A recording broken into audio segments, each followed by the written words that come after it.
So what are we going to talk about today? There we go. So what we want to talk about today is what exactly are what we refer to as these modern services. There is quite a lot of them. And then we want to pretty much just jump into demos and show you what we've been working on so that we can improve the collection and connection to those services. So first of all, well, what exactly are modern services? Now, many of you are probably using things like SQL Server or some kind of caching technologies. Those are services. So in many ways, we're not talking about a fundamental change. It's really an evolution of those technical services that you may be using, which you guys probably have a lot of choice in. But what's happening is the levels of expectations for what people can deliver, for instance, like a CRM system and something I might install of like QuickBooks or something of the years past, is greatly improved and greatly expectations are higher.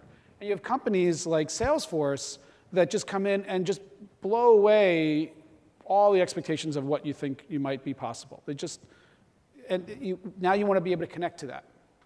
So there's an evolution of the business services as well, from customer to resource to other management of materials, and that's what we want to be able to support. Yeah, what we're seeing at Salesforce is a lot of these services on here are kind of business oriented, and it used to be the most active services on the web were kind of consumer focused. Using Salesforce through our APIs is really important to us. How important? We do 75 billion transactions a month overall on the Salesforce platform. 55% of those are through our APIs, through services, through integrations. Wow. And for a historically too long period of time, there hasn't been some really great tooling in the first-class IDEs to make that simple. And so this is an important thing for businesses to be able to bring this in and make it simple for developers to use. And one of the challenges, if you remember years ago, because we've actually been around for a while in this tooling space, there was this XML web service idea. And if everybody would just build their services the same, we would have this common tooling paradigm, and you'd be able to connect to them, and it was really easy, yeah, right? But unfortunately, things don't stay still. Things are continually evolving. And the idea that we could continually keep up with that is just an unrealistic expectation. I was joking about chasing rabbits or chickens. I'm not sure what you're supposed to chase, but whatever it is that complicated. So when we were challenged to come up with a better tooling experience, one of the things we realized is it's just not worth trying to get everybody to abide by a single standard, because whenever a standard is complete, it is now legacy. So we thought about all these different technologies that are out there. And Salesforce is, relatively new as a company in the service businesses. Even they've got a quick evolution. I mean, you have got, what kind of services you guys support now? What kind of services? Well, I mean, the technologies, right? Well, so, Salesforce as a platform has, web presentation services. We've got business logic services. We've got consumer-facing website services with Heroku. Right. But the technologies. And so the technologies behind them, from a developer standpoint, we have. You're going to see. Actually, you won't see something kind of funny. So we used to be on SOAP, and we cut this part out of our demo. And what I would do is show you our WSDL generation page, and there's probably a dozen different WSDLs in there. And that doesn't even represent all the SOAP endpoints that we have, REST endpoints that we have. Things like metadata APIs to discover what you've built on the platform. We've got streaming APIs so that you can do real-time integrations with the data. We've got streaming APIs, metadata APIs. We've got bulk data APIs so you can transfer millions of rows of data in and out of the platform. It goes on and on, and not ever all increasing. of these are going to be the same technology. They can't. I mean, no, they can't because today SOAP doesn't work because we're talking mobile and we're talking about much smaller interactions. SOAP's great for bulk, but today REST has become more important. So. But even REST, there's variations, and then there's authentication variations that go in there.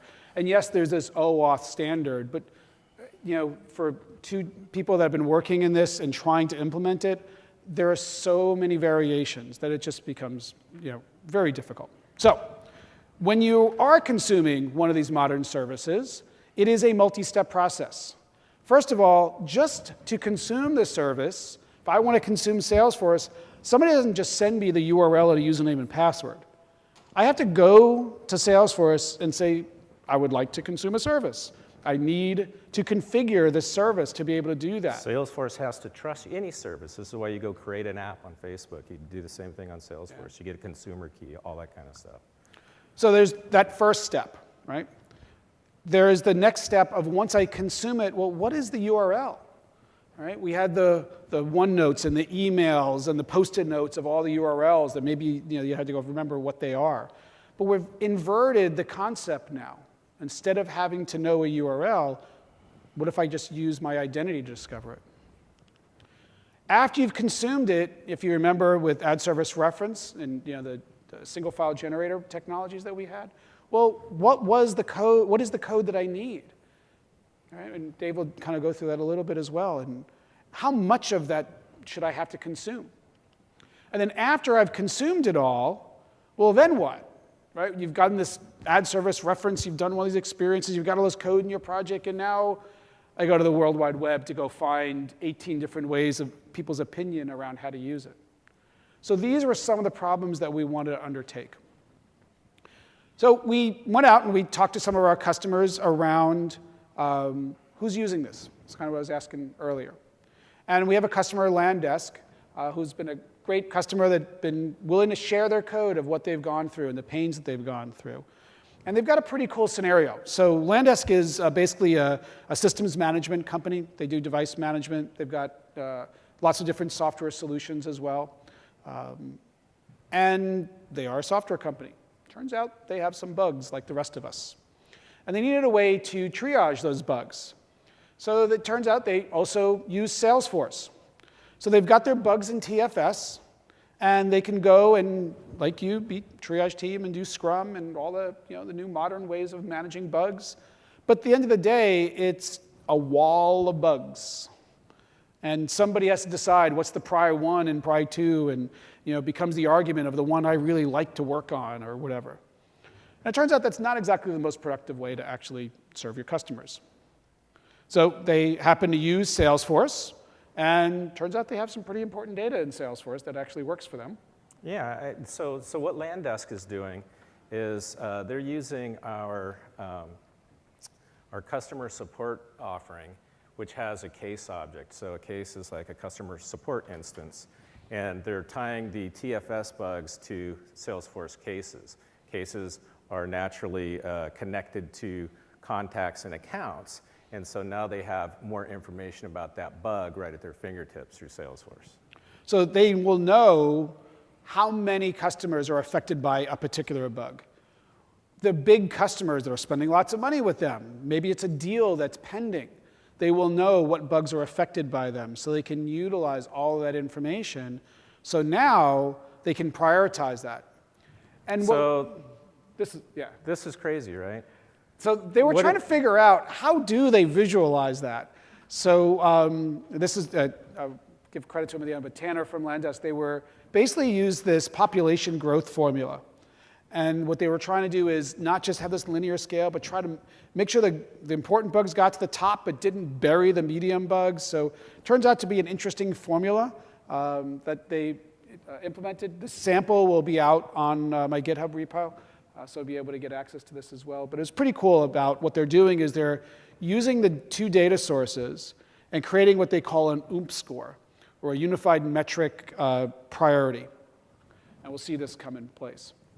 So now that they can do this calculation, now they can get a visualization. You can see that curve going on there, looking at their bugs, and they can drill into the bugs to see what customers are affected by the cases. And now the triage team is off having a good old time, having their own party, maybe having some beers because they're actually celebrating. They're happy, right? The developers are happy. And happy developers? Happy developers make happy customers. So that's the case that we will walk through here. So with that, we will switch over to our demos. This one here. And let's see. So, so here we have the Landesk UI. It's a mock-up of what they use. It is just the UI. If we click on anything, it will not have much functionality because that, quite honestly, is our demo, is to put the services behind this functionality. Yeah, so this is basically kind of the outline or the user interface that we might have gotten from our UX team or our designers. You don't want our or UX, whatever. trust us. So it's our job then to plumb this thing up, to put the plumbing in it to make it all work. So let's start with adding Salesforce. Okay, that is where our customers are. Jump right into it. So here we are inside of Visual Studio, and as a .NET developer or somebody who's unfamiliar with Salesforce, the challenge, the first hurdle is where do I start? How do I do this? What's available to me?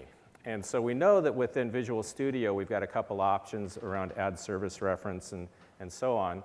Salesforce does have a WSDL definition. So may not be your first choice, but like if it's the only thing available, maybe you go there. And so let me just show you what that's like. So I'm going to go ahead and add service reference. Now, one thing to understand about the Salesforce platform is that everything, including your WSDL, which is actually valuable data because it describes the data that you're storing, is behind a login. And so it turns out that the service reference actually doesn't work very well with WSDL to begin with. Well, with OAuth, that's really the problem. It loses the port. And so it turns out, I happen to know that the next thing you want to do is go to advanced, because service isn't going to work for me.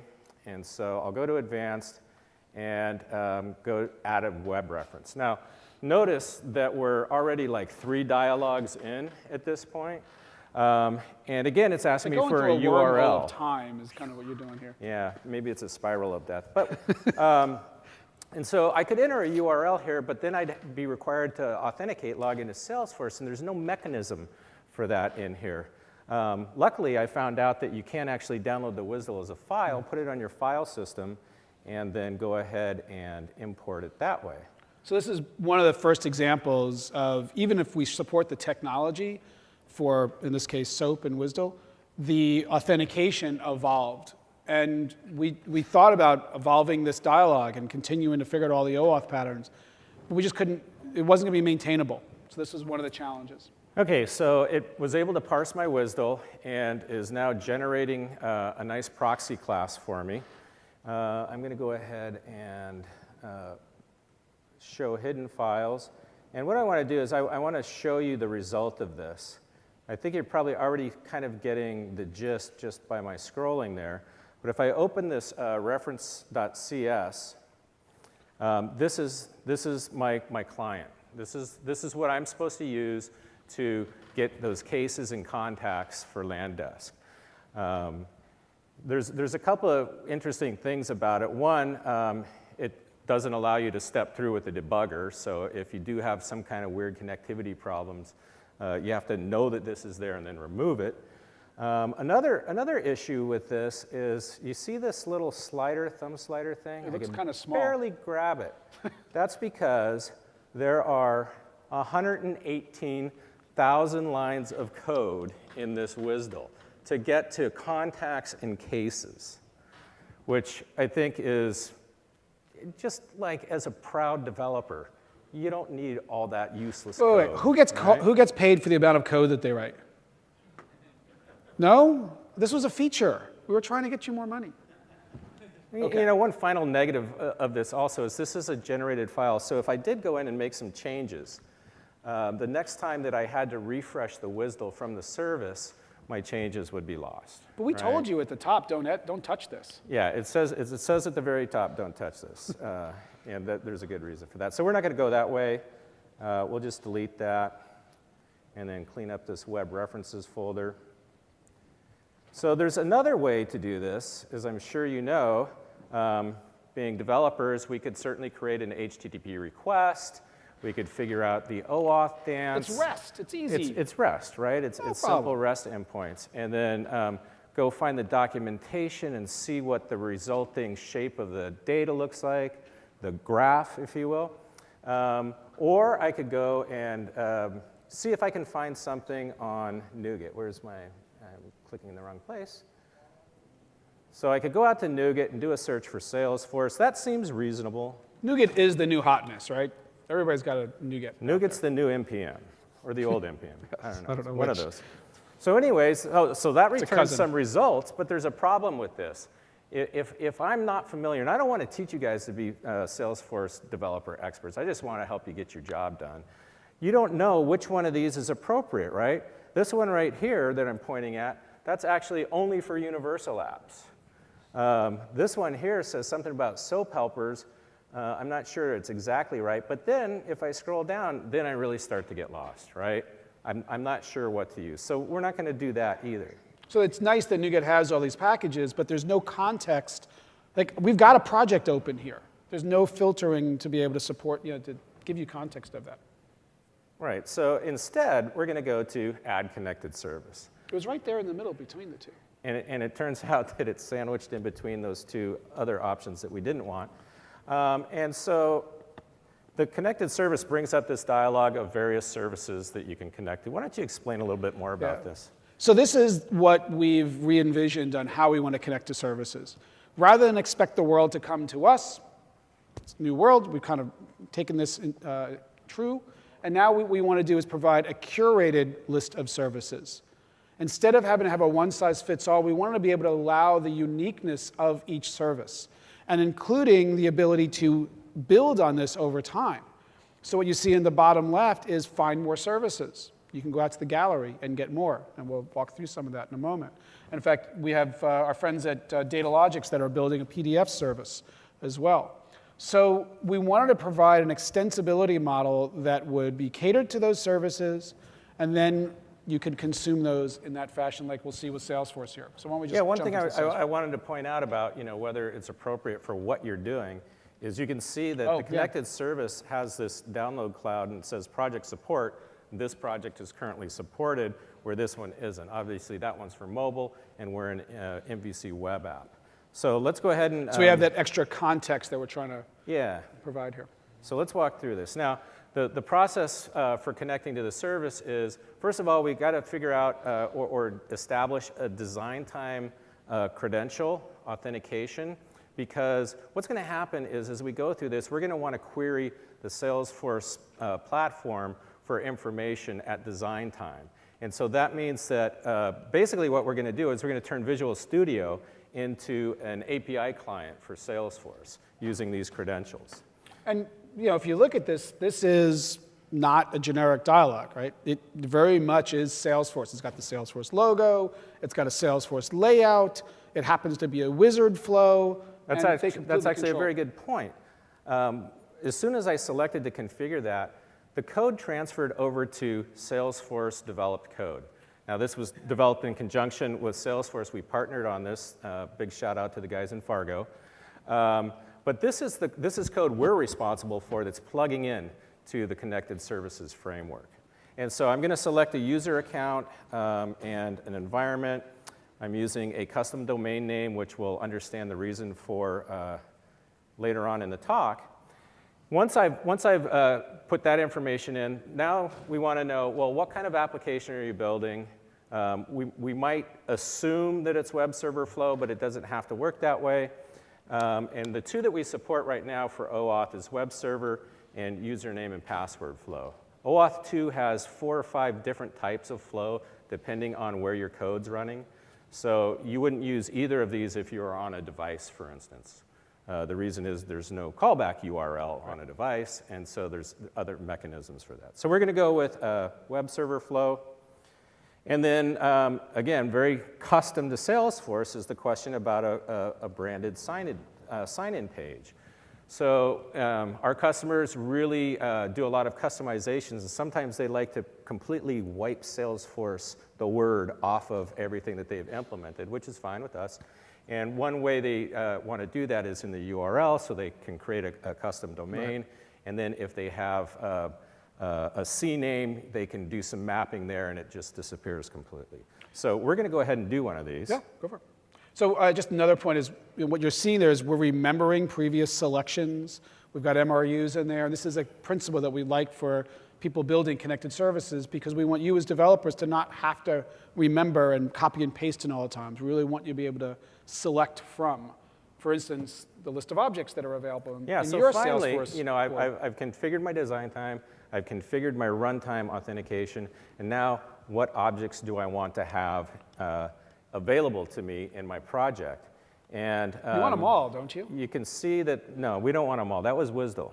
But you might want them. We don't put want them there just in case you wanted them. No. We don't have to worry about that. So I want the contact and I want the case, so I can select those and then click Finish.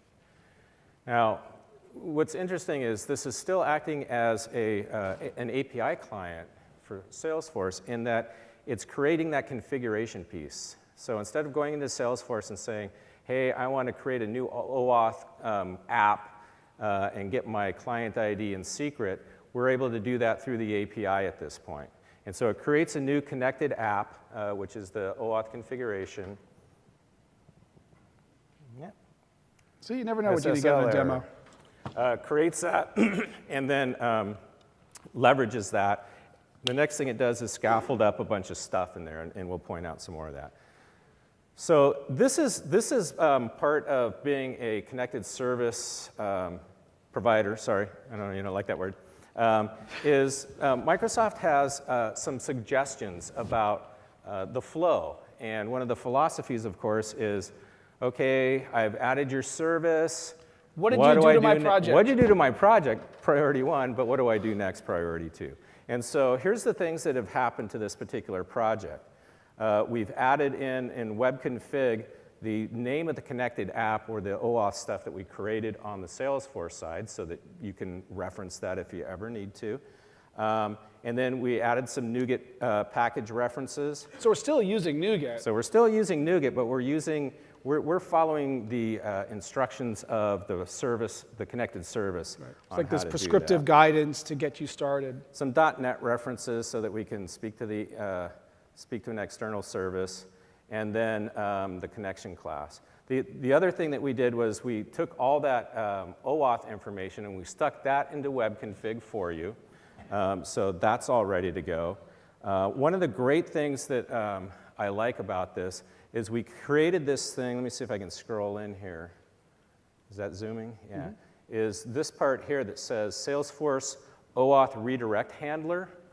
So this thing is awesome, because what that does now is it means that we've already given you all that OAuth stuff so that you don't have to worry about any of it. You just exercise the references and the toolkits that we put in there, and the whole dance is taken care of for you.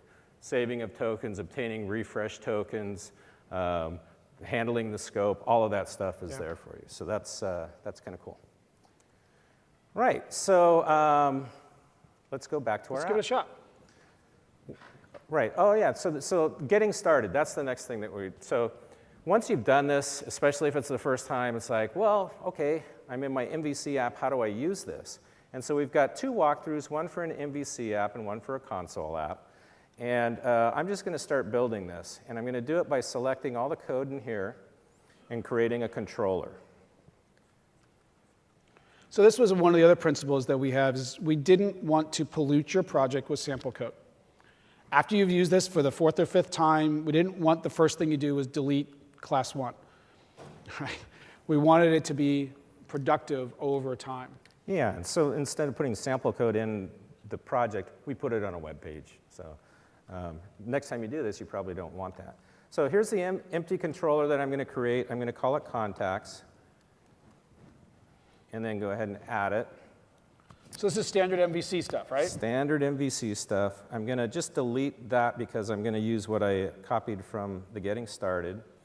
And then you'll notice a whole bunch of red here. Well, that's because I'm copying and pasting. This isn't part of the scaffolding. Otherwise, we'd know the context a little bit better. The point here is that my namespace is different. So my namespace should be the LANDesk UMP.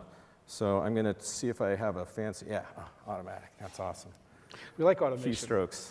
Right, so I'll save that, and now I've got a working controller. Now within this controller are all the methods for getting a list of contacts, creating contacts, updating contacts, and deleting contacts. So it's all represented in that piece of sample code, and it really doesn't change no matter what kind of object that you're dealing with. So it's the basic CRUD capabilities. It's really representative. Yeah. And it's mapped into the MVC actions, so that's pretty cool. So for instance, there's the index, which will return a list of stuff. Okay, so the next thing I'm going to do is start creating the user interface for the contacts. And I'm going to do that, and this is one of my favorite parts of Visual Studio, is its contextuality.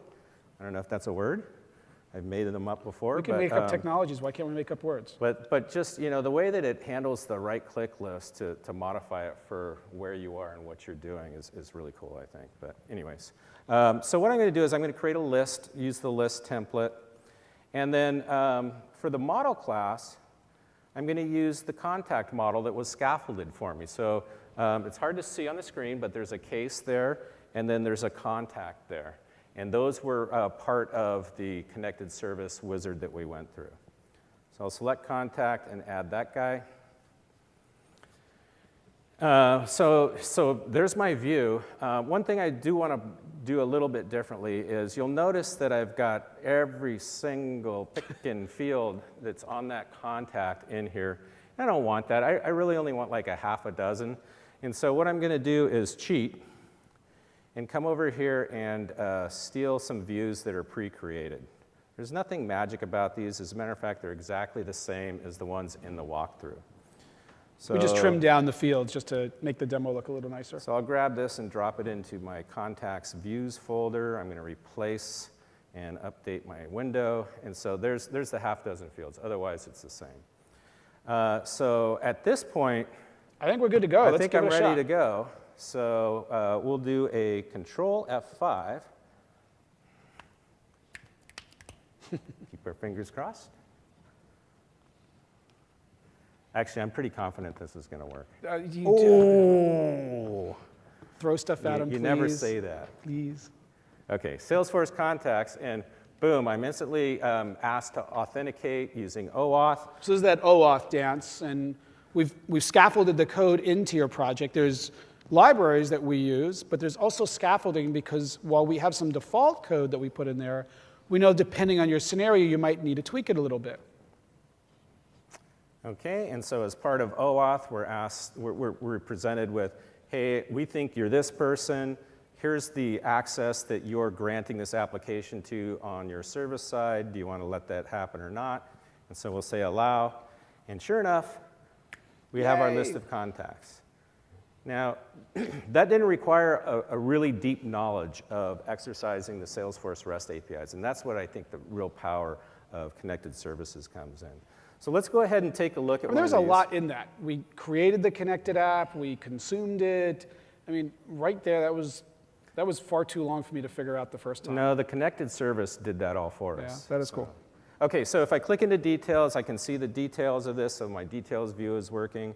I can go ahead and try to edit this guy. Shouldn't be a problem. But one thing I want to point out, which is kind of cool, is I'm going to make Jack's first name ridiculously long. And then when I tab out of this, Jack's mom wasn't too happy. She's just kind of making fun. Jack. So when I tab out of this, I've got a field validation error. It's telling me that the maximum amount for this field is 40 characters. Now, was that a save? Did that happen? Did you see me code up any validation rules? Well, it is modern web. You could do anything on a click event. OK, well, so what about an email, for instance? That's not a valid email. And again, I've got a validation rule that says, well, that doesn't look like an email. I'm not going to let you try to save that. So how'd you do that?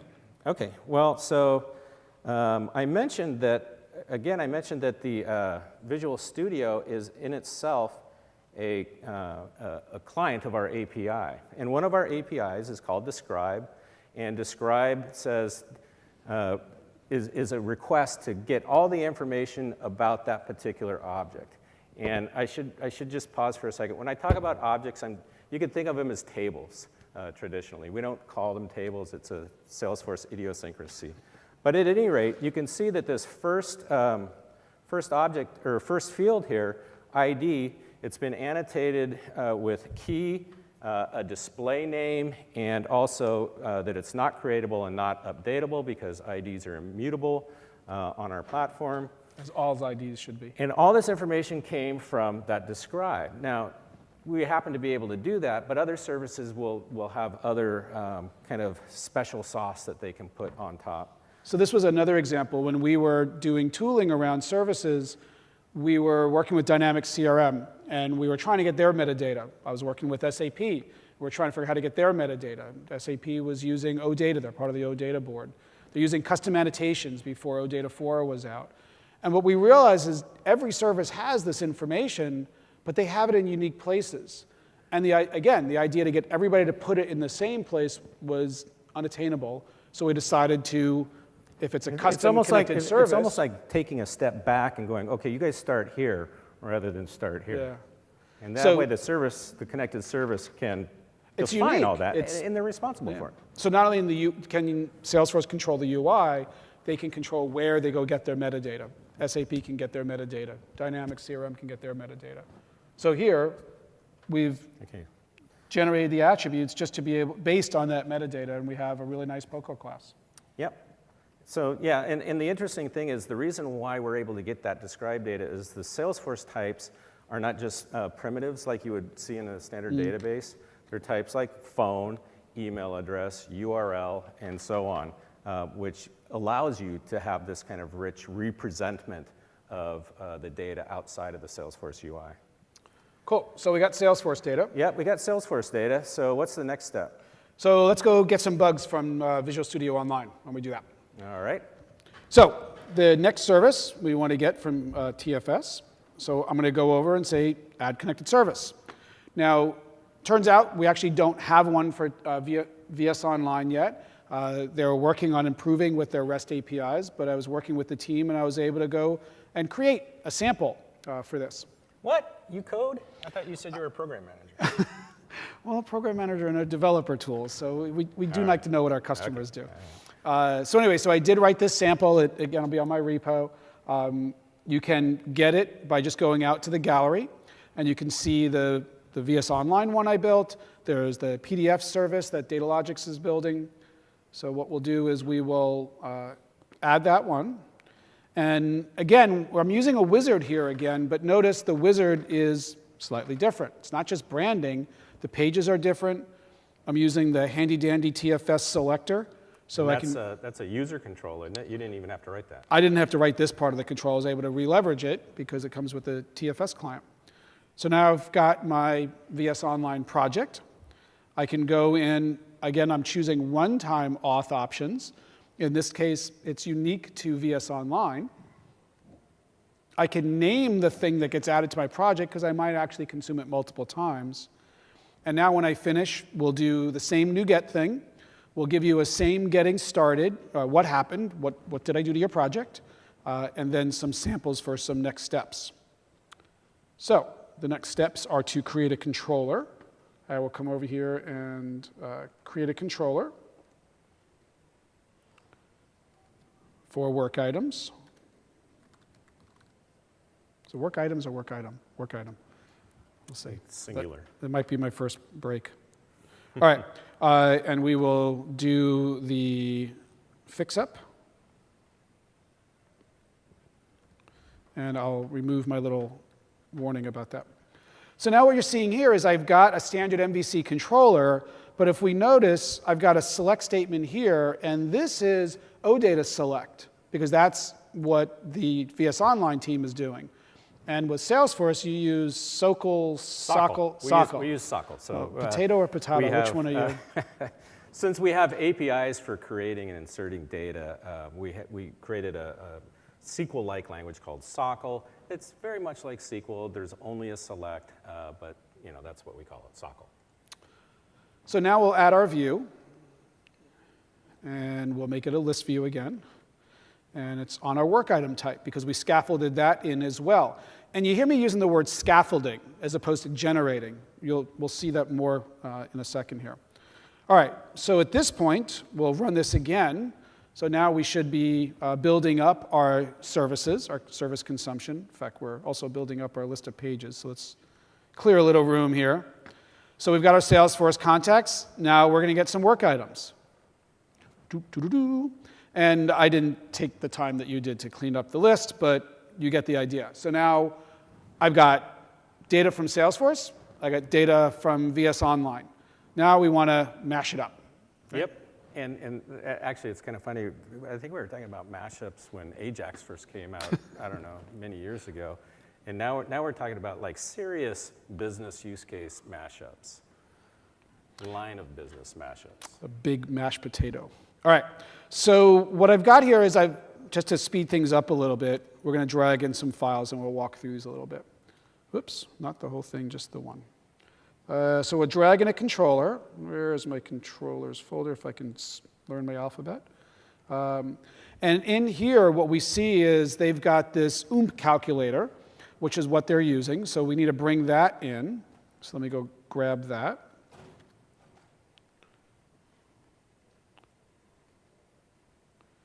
And in our business folder, what we'll see is that it's going to return a UMP score result. So that's just another model.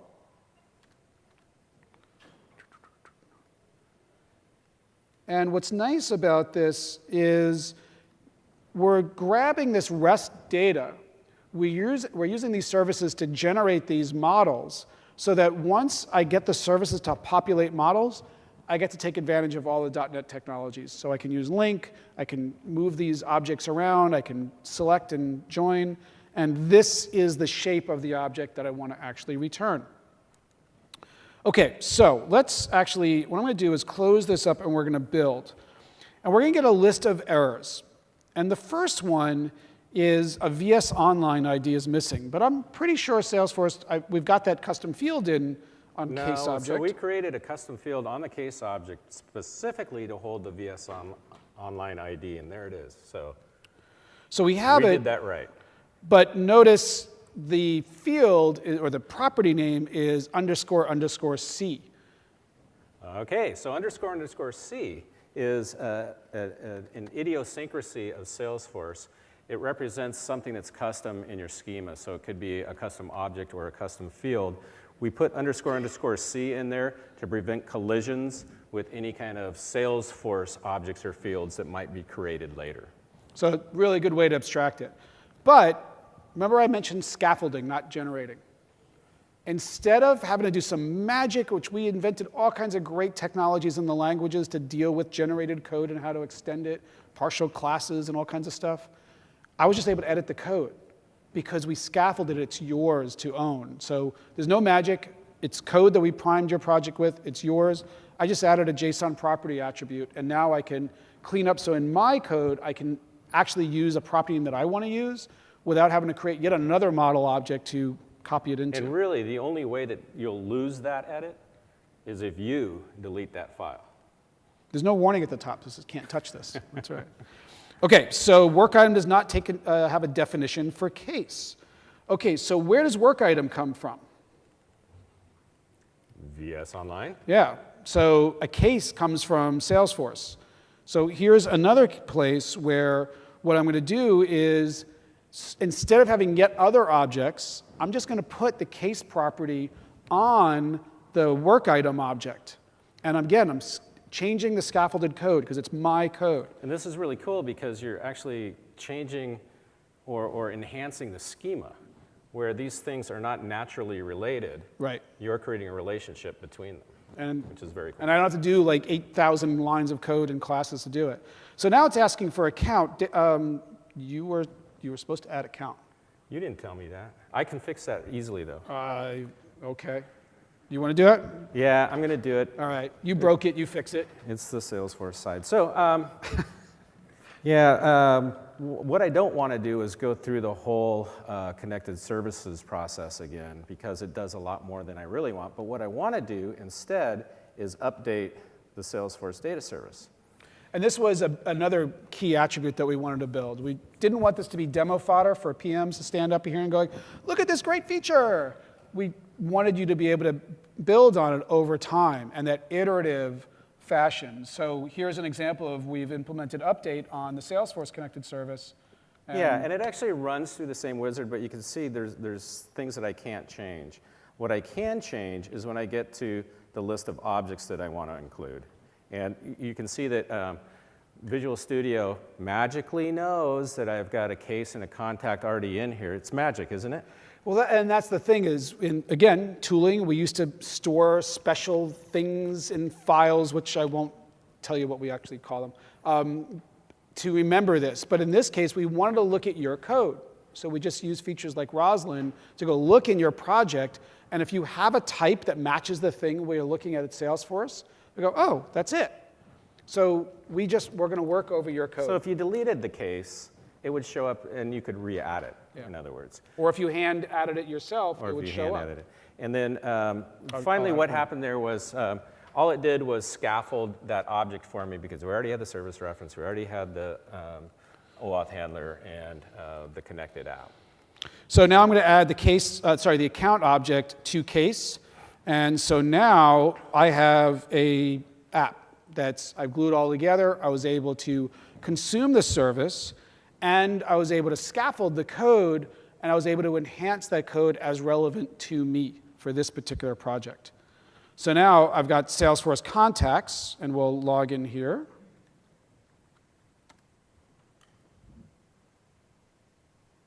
So we'll go get the contacts. And for VSO work items, now we'll get the work items. And now we can make mashed potatoes. So now what I'm seeing is the bugs from VSO. The OOMP score is calculated in this business class that goes and takes a look at the cases and figures out all these cool calculations and gives us this score.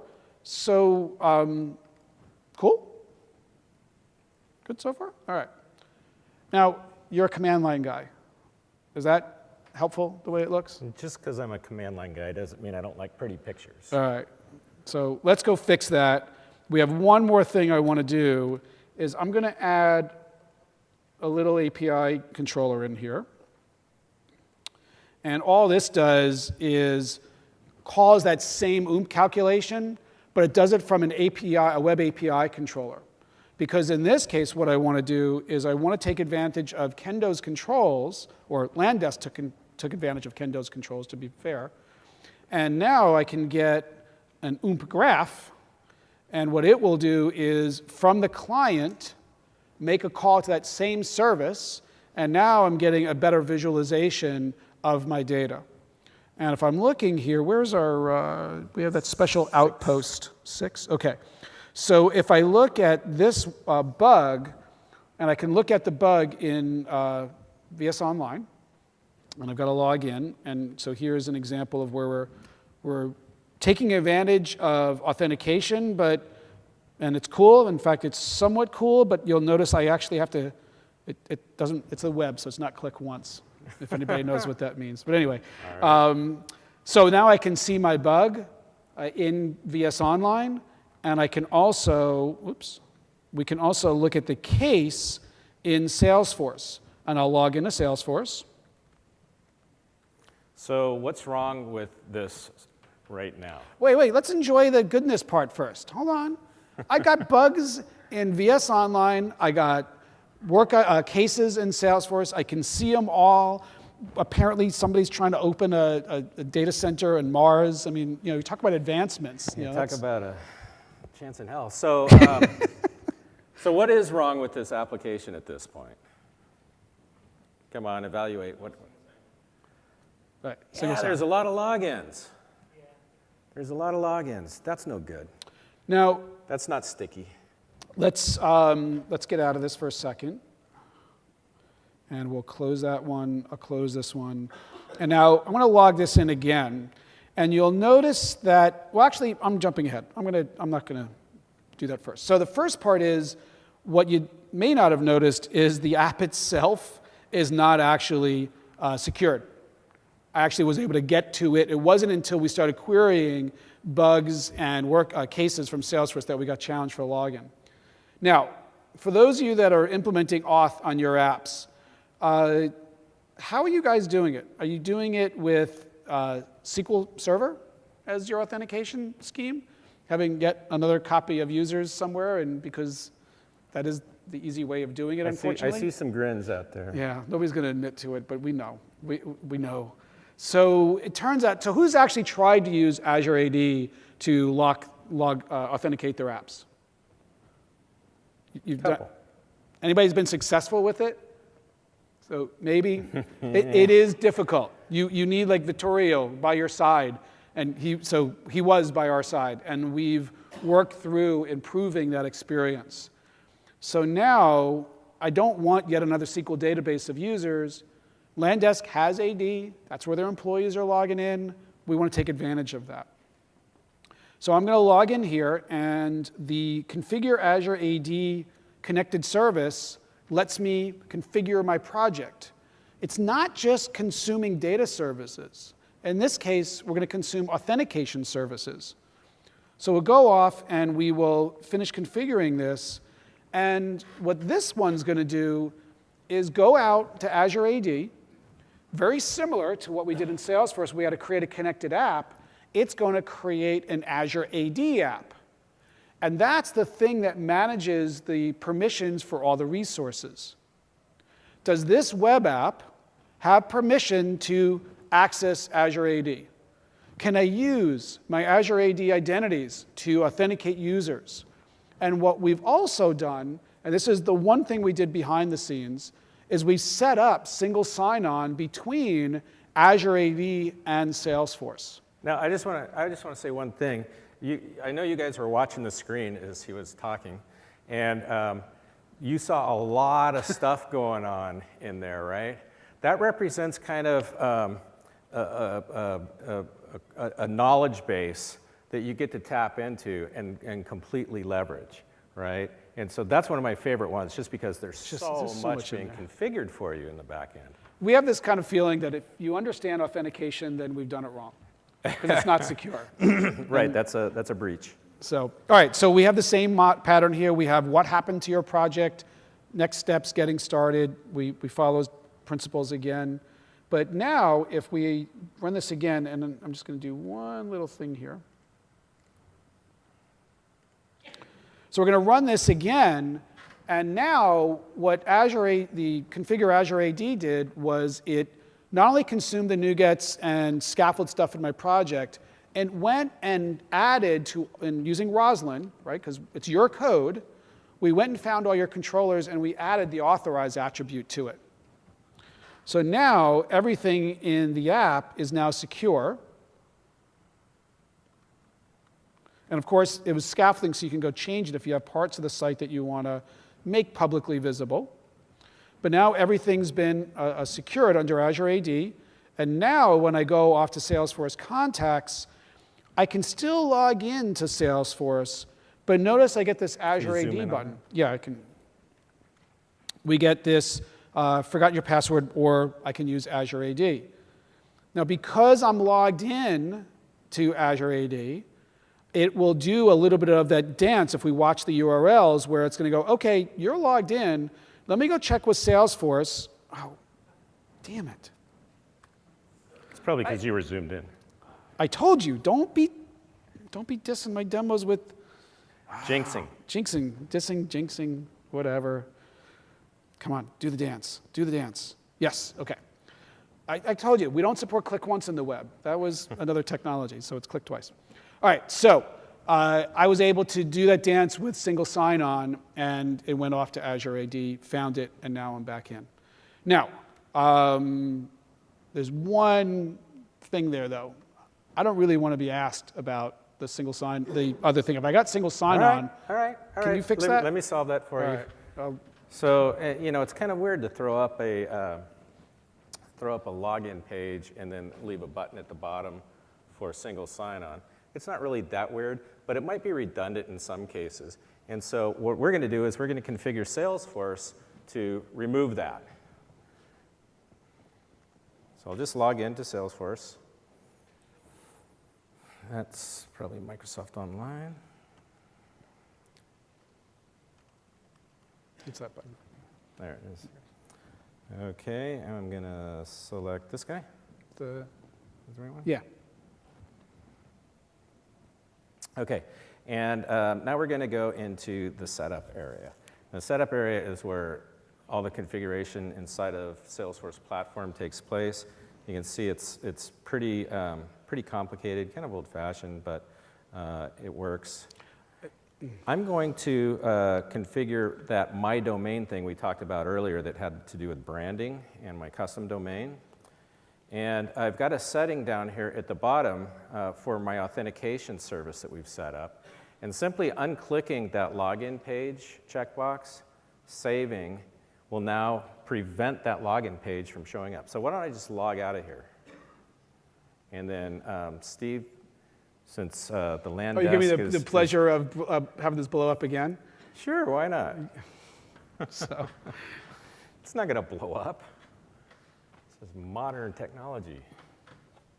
all right, so we'll go in here, we'll click for a bug, we'll go and actually, that happened too quick. Hold on, we're gonna. No, it didn't.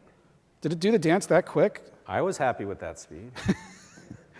All right, so you can kind of see, almost at the slow down time, and you could see on the top, it did the redirects and did the single sign-on Yeah, for me. because in this case, we're saying for this particular app, we don't necessarily want to throw up the login page. Yeah. So. So that's pretty cool. I mean, think about all the services we just consumed here, the productivity on how you were able to consume all of that, and the customizations we did with Salesforce. So let me jump out here. That's a pretty cool demo, though, don't you think? There's a lot of stuff consumed in there. There's some stuff that we didn't show you with the single sign-on setup, but once you got that set up, you can bang these things out like crazy. And I'll show you some links at the end. So just real quickly, because it is build, you are developers, you may want to build one of these own connected services. And I just want to do a quick teaser into these. So if you want to author them, well, that's an SDK that we've made available today that you can download and work with the Visual Studio 2015 RC to be able to build your own connected services. Well, who would build one? We think any service that has unique configurations. Any service that you want to be able to have developers consume very easily, just like we did with Salesforce. It was rocket science at first, to be fair. I mean, they have a lot of rich features. We didn't know anything about it. I didn't want to know anything about Salesforce. I just wanted it to work. And we learned. It was very cool. The more we learned, the more we look back, go like, wow, that's actually pretty elegant and pretty cool. But the learning curve was pretty steep to get to the first point. We want to have developers have this progressive learning experience, right? First thing is shut off authentication and just get to the good stuff. And then I'll go back and secure it, which we don't get to. Here, because we have features like connected services, you can actually get a secure app up front and then go back and investigate it. So, and by the way, if you are interested, the Salesforce connected service is open source. So you can look at the code, see how we did certain things, see what you might be able to steal from that. I think we have a pretty generous license on it. So I was going to say, you want to steal or borrow? Or borrow, use, leverage. And this is one of the things that we worked early on is when we wanted to do this, we wanted to use the Salesforce implementation as a reference implementation. So again, kudos to our guys in Fargo that have been doing this work. It's very cool to be able to see and very easy to, there's a lot of functionality. I don't know if I'd say easy, but it's very clear what it's doing. Anyway, so you can build these. Just wrapping up, we certainly have connected services to enable the breadth of services that are out there. We didn't want it to be a one-size-fits-all. We wanted to support configuring the service and the project, which is what modern services required you. We wanted to help guide you with the next steps, give you ownership of the code. We want to retire, I like to joke, retire MC Hammer and the can't touch this style coding. We want to work with your code, and this is what we want to be doing more so in Visual Studio tooling. And in fact, I'd love to talk to you more about the kind of projects that you're doing. And of course, we didn't want this to be unique to Microsoft. We wanted to embrace third parties, and there's no better third party to embrace than Salesforce. So a big hug. And for references, here's some references on the connected services information, the SDK, and of course, information on developer Salesforce. Yep. And there's some info on us. I do, again, want to give out, in addition to our development team in Fargo that built this connected service and the connected service extension, but the Salesforce connected service, is Tanner, Lindsay, and Landesk for letting us have their code, literally have their code, understand what they were doing, see the challenges that they were having, and be able to use that to figure out how do we make better tooling. And there's some info there for Tanner, and I got to say, he was when he saw the video, he was like, I wish I had this months ago. Quick plug, so come downstairs. We're on the first floor. You'll see us as you're going for food. We have these little things called quick starts. And if you finish the quick start, which is basically just kind of walking through the walkthrough that is part of the connected service, you'll get this cool t-shirt that is like Soya's Apollo docking with Salesforce and Microsoft That's down pretty cool. below, and a saying on the back that's pretty cool. So come on down and try that out. There's always swag. So with that, we will say thank you, and I appreciate you guys coming, and we'll stick around for some questions. Thanks a lot. Oh, consume more services, and of course, there's evaluate. Oh, evaluate, please. Yes, please. We do read those. We appreciate them, and thanks.